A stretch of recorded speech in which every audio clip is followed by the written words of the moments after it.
சற்று முன் கிடைக்கப்பெற்ற மிக மிக முக்கியமான செய்தி ஒன்று வெளியாகி உள்ளது.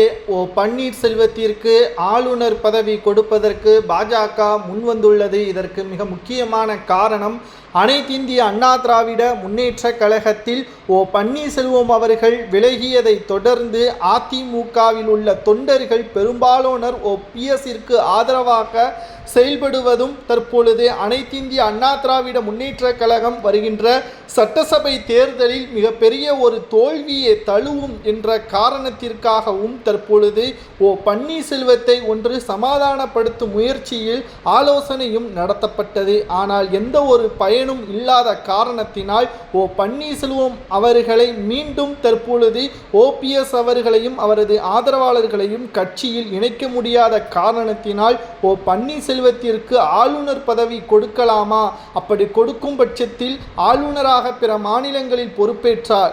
தெலுங்கானா, புதுச்சேரி போன்ற மாநிலங்களில் ஆளுநராக பொறுப்பேற்றால் அவர் அரசியலில் ஈடுபடக்கூடாது.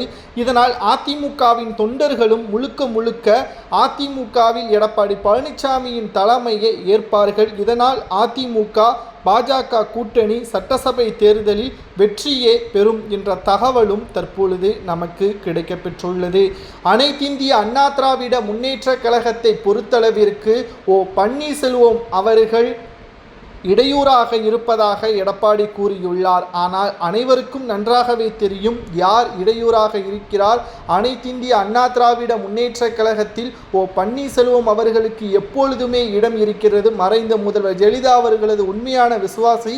தற்பொழுது கூட சுயேட்சையாக எந்த ஒரு தேர்தலில் போட்டியிட்டாலும் நிச்சயம் வெற்றி வாய்ப்பு என்பது அவருக்கு உண்டு. ராமநாதபுரம் தேர்தலிலேயே அதிமுகவின் வேட்பாளரை தோற்கடித்தவர் தான் பன்னீர்செல்வம் அவர்கள்.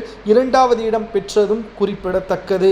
மேலும் பன்னீர்செல்வத்தை எப்படியாவது ஆளுநராக பொறுப்பேற்றிவிட வேண்டும் என்ற ரகசிய ஆலோசனையும் நடத்தப்பட்டு வருகிறது. ஆனால் இதற்கு முழுக்க OPS அவர்கள் சம்மதம் தெரிவிக்கவில்லை.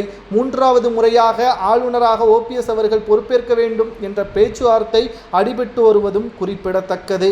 உங்களது கருத்துக்களை கூறுங்கள். பன்னீர்செல்வம் அவர்கள் ஆளுநராக பொறுப்பேற்கலாமா, அல்லது வருகின்ற சட்டசபை தேர்தலில் ஒட்டுமொத்த திமுகவிற்கு பாஜகவிற்கும் வெற்றியை தேடித்தடும் விதமாக OPS அவர்கள் தமிழக வெற்றி கழகத்துடன் கூட்டணி வைக்கலாமா என்பதை கமெண்ட் வாயிலாக கூறுங்கள்.